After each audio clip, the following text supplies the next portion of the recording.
Os antigos gregos, por volta do século 6 a.C., acreditavam que a alma dos mortos voltariam a viver na terra noutro corpo. Eles chamavam este processo de palingenesia, que significa novo nascimento. Era compreendida como a forma de expiar pecados cometidos em vidas passadas. Vamos encontrar a doutrina das vidas sucessivas nos poemas óficos, segundo o qual a pessoa é formada por um pequeno elemento divino e bom e por um grande elemento mau e tirânico.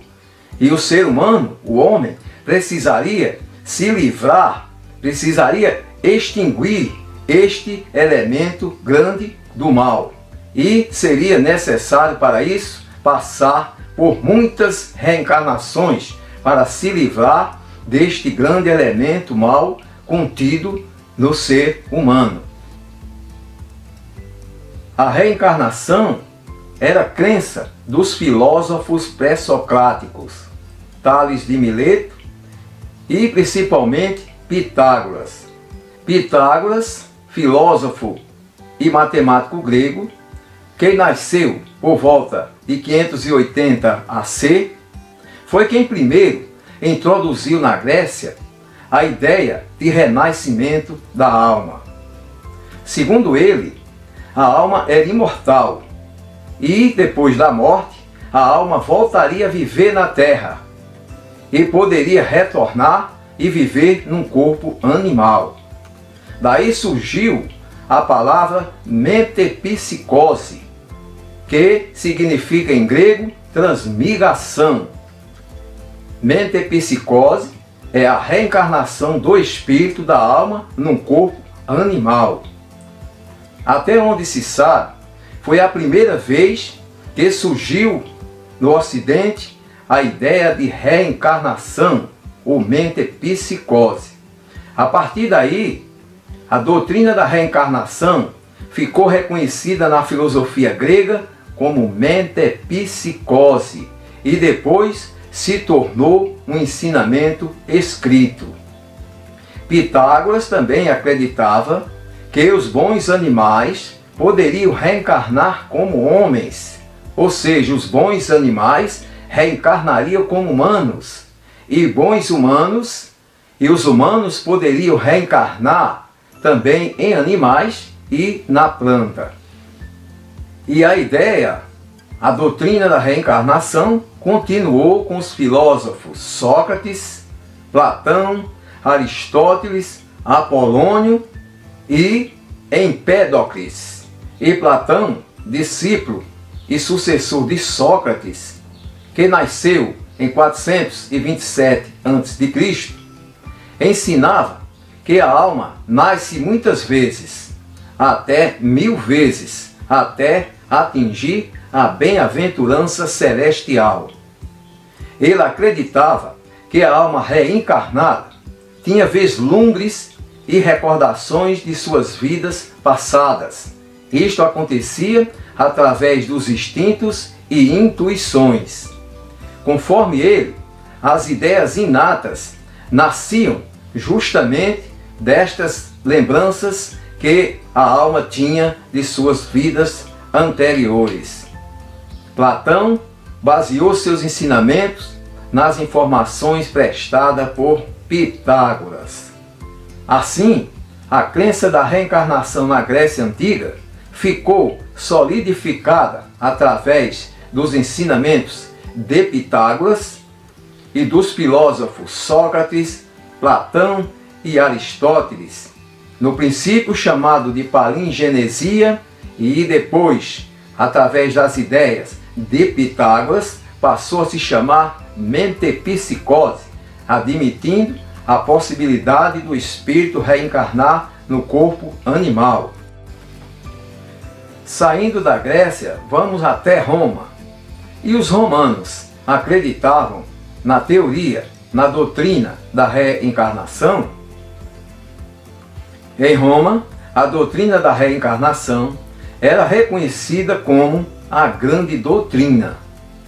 Ovídio, Virgílio, Júlio César e Cícero faziam alusões frequentes à ideia de reencarnação. Virgílio, na obra Eneida, asseverava que a alma, mergulhando no Létis, esquecia completamente a sua vida passada. O historiador romano Ápio afirmou que a reencarnação era uma ideia muito bem fundamentada e enraizada na crença dos germanos. Júlio César, famoso imperador romano, falava a seus patrícios, atribuindo a virtude da coragem, o destemor dos germanos em enfrentarem a morte, estava relacionada à crença na reencarnação. Eles acreditavam que a vida não terminaria ali e eles continuariam a viver outra vida. Fato similar aconteceu com os conquistadores da América. Um oficial inglês relatou ao governo que os índios enfrentavam a morte com alegria e destemor, pois acreditavam que, terminando aquela vida, iniciariam outra numa condição bem melhor. E na Europa, a crença da reencarnação também se fez presente nos antigos druidas, nos celtas, nos teutões e também nos saxões, e Inglaterra e França, antes do surgimento do cristianismo. Os druidas, conforme afirmou Kardec, acreditavam na reencarnação, embora a história ainda não comprove esta afirmativa. Os druidas que habitavam a Gália, hoje atual França e Bélgica, tinham uma avançada concepção a respeito da imortalidade da alma e da reencarnação. Seus mestres eram famosos pela sabedoria. Os gauleses acreditavam na reencarnação e adotavam a pena de morte.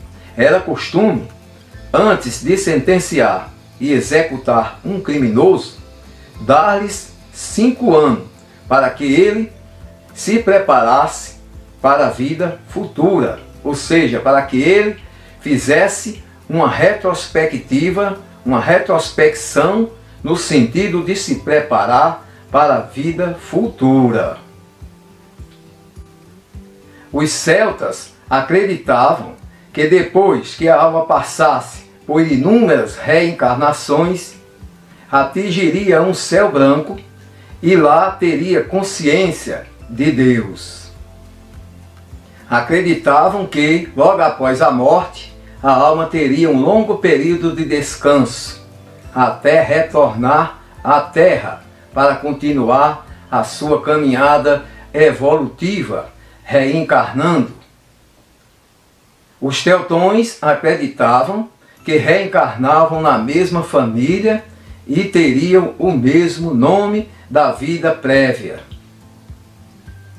Os saxões acreditavam que o espírito poderia reencarnar numa pomba ou numa rosa e depois seguiria o seu destino, que poderia ser um destino divino ou retornar à Terra noutro corpo. E os Vinks também eram reencarnacionistas. Eles acreditavam que a alma era imortal e que a morte não representava o fim, mas o início de uma nova vida. Para eles, a alma poderia voltar à Terra, se apresentar aos vivos e com eles se comunicarem. E os Vinks também acreditavam que a alma poderia retornar no corpo de um animal. Eles acreditavam, portanto, na metempsicose.